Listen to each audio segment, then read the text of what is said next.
Indiana in the Morning, presented by First Commonwealth Bank on the Voice of Indiana County, WCCS 101.1 FM, AM 1160.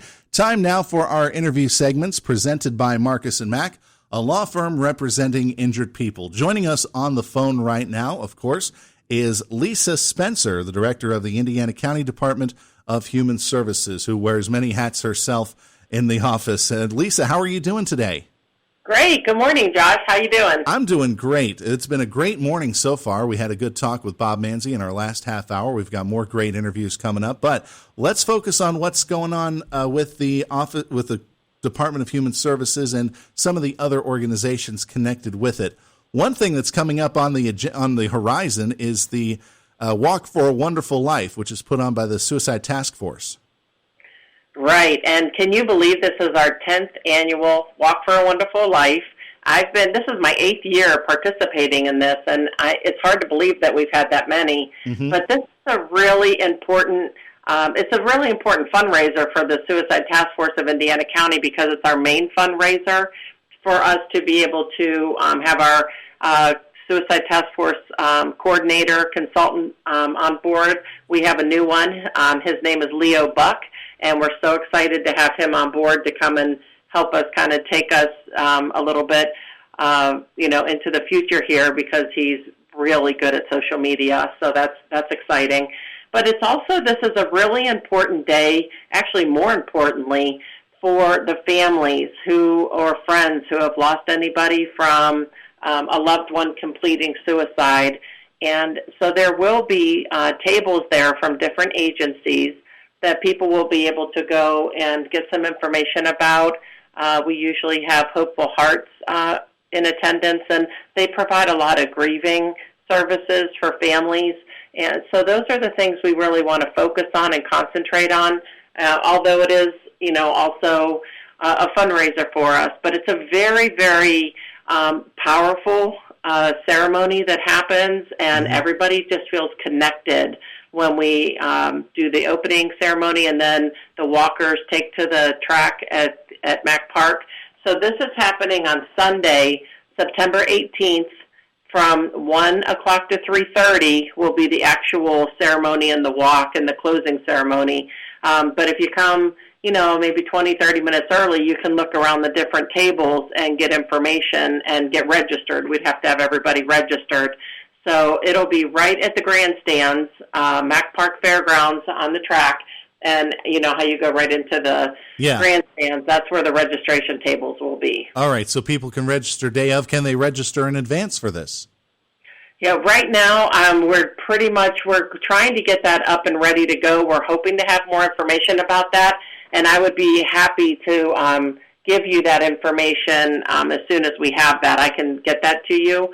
But there will be information on if they want to go to the website at stf32.com. So we're hoping to have that. It's just we're a little bit behind the dates here a little just from being delayed in getting Leo up on board. Well, that's so we have Brandy King in the past who was phenomenal too. And we're kind of missing just getting everybody up on the timeline here, but Leo's going to be fantastic. Well, that's understandable, but I'm confident that Leo is going to be able to handle things. And again, kind of expanding into social media, I think that's actually a great plus for the organization because a lot of triggers can actually come out of social media when it comes to suicide because you get the cyberbullying that's going on. You get kind of depressed if you're. There's the term doom scrolling. I'm sure you've heard of it, but there's a lot of things that are out there that are negative about social media. It's good to see that he'll be out there in a positive force. Yes, and the thing is, what I really want. This affects people of all ages, so I think that's really an important point to bring home. This is not just about adults, and it's not like you said. It affects everybody because we know that high school and middle school and elementary school they can be rough. I mean, kids can be a little bit unkind, and so bullying is an issue, and it's one that needs to everybody needs to be aware of, and to talk to your children about how not to bully others because we never know in life what that impact is going to have upon someone as they go through their individual lives. So it matters, our words matter, and we need to really think about that, as we interact with other people. But this is, suicide is something that affects every age group, and it also affects so many families. And if you think about that ripple effect that just goes, if you throw a rock into water and you see all the ripples coming out, that's what a suicide does too. It just keeps going and going because it just doesn't stop with the person who actually completed suicide. It affects family members and friends and loved ones, and it affects communities too, because that's one of the things that the Suicide Task Force of Indiana County really tries to do is get that QPR training into the community, the question, persuade, refer. And it's a free training, and that's one of the reasons that we have these fundraisers, so that we can buy the books that are needed and the things that are needed for this class to provide it free for any agency or any community, partner who would want this, free training. It takes about an hour, maybe an hour and 15 minutes, and we're in the process of getting 5 more QPR trainers registered and certified, so that we're hoping to be up to about 8 or 9 in the next few months here, because you really do need to tackle each of the events. And just like you said, Josh, we need to on those meetings. We try really hard to do that, because what if somebody does get triggered while they're talking about different things in the training, and so at least one trainer can take someone out and help them while the other trainer continues with the group. So there's a lot to be talked about, and I know people get really uncomfortable with this subject, and they think that, maybe we're going to talk somebody into it, and that's just not the case. If somebody truly is contemplating taking their own life or having suicidal ideations, the best thing you could do is to get them to talk and go seek help. We have the Community Guidance Center as our base service unit for mental health, but there's other agencies like Family Behavioral Resources and Family Psychological. There's neuropsych. There's many different places that people can outreach for help, and that's the goal. That's what we're trying to make sure everybody is aware of, that there is help in the community. All right. So once again, that's September 18th, 1 to 3:30, Mack Park, and more information coming up on how to pre-register at stf32.com. So while we've got you here, Lisa, we do have a few minutes to go here, but there's a lot going on within the agency. First off, ERAP Round 2 funding is still going on, right? It is. We're wrapping up ERAP 1 because those funds have to be spent by September 30th. But we do have ERAP 2, and this money supposedly goes until 2025, but we'll see how long it lasts. And right now, the most crucial thing to know about ERAP 2, it is only for renters. It is not for homeowners. And there are income guidelines that people must qualify for. They have to be eligible. Anybody on unemployment right now would be a good candidate, too, if you're renting and behind on your rent or your utilities, to contact ICAP and see if you're eligible for this program. Now, the biggest difference between ERAP 1 and ERAP 2 is ERAP 1 had to be directly related to COVID-19. You had to show the relationship there of a direct causation.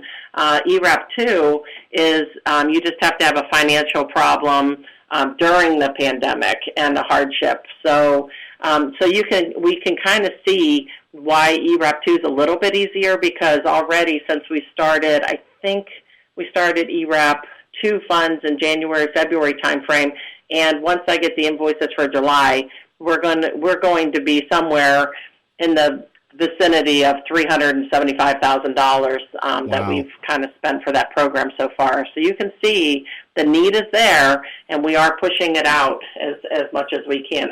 So if anybody is wanting to know whether they qualify, they can call ICAP at 724-465-2657, and they can just talk to one of the workers over there, and they have a quick little questionnaire to see if somebody would qualify.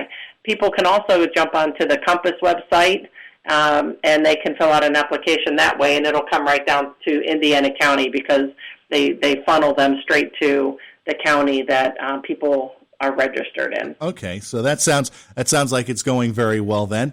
Also going very well, at least I hope it is, the Speaks Up survey. Yes. Well, you know what? I'm very excited about this because we are going to actually be at the Indiana County Fair. We're going to team up with the, out of my office, we have the Veteran Outreach Coordinator, Diane Overman. Right. And we'll be having a table with the veterans because this is a really important survey for us to try to gather as many responses as we can from Indiana County residents about how they feel about human services in Indiana County, from mental health to drug and alcohol to children's issues to child care issues to grandparenting issues.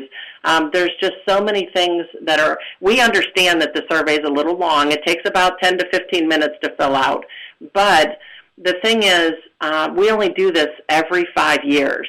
And so that's why it's really hard for us to streamline it down any further, because what Kathy Abbey Baker, who's really kind of steamrolling this, she's trying to make sure that she has trend data from the very beginning of, this. I think this is our fourth or fifth survey that we've done that's mandated. Every 5 years we must do this. So right now we have about 1,749 residents who are 18 and older and a resident of Indiana County. Everybody can fill one out in that category, and we have that 1,749 that have filled it out so far. Our goal by the end of the year, we're going through December 31st with this, our goal is to get at least 3,000. So we're hoping that we can still continue to push this out. And I think that the Facebook posts on the boosting, I think that really helped us tremendously. All right, and how can people still take part in this survey? If anybody wants to, they can just go to www.speaksup32.com, and that'll pull you right up to the survey. Right. And then you can just take it online. You can call our office and ask for a hard copy to be mailed out. We've had several people do that. The number is 724-463-8200. Extension 3, that'll be for Maureen Pounds, and we'll be happy to mail out a hard copy to anybody who does not have access to a phone or a computer. Excellent. Well, Lisa, we've just about hit the mark, but thanks very much for being a part of Indiana in the Morning this morning. All the best to you and everybody over there at the Department of Human Services, and we look forward to talking to you again down the road. Oh, thanks so much, Josh. Good to talk with you. Good to talk with you, too. You too, ma'am. Bye-bye. Lisa Spencer, Director of the Indiana County Department of Human Services, joining us this morning on Indiana in the Morning, presented by First Commonwealth Bank. Our interview presented by Marcus & Mack, a law firm representing injured people.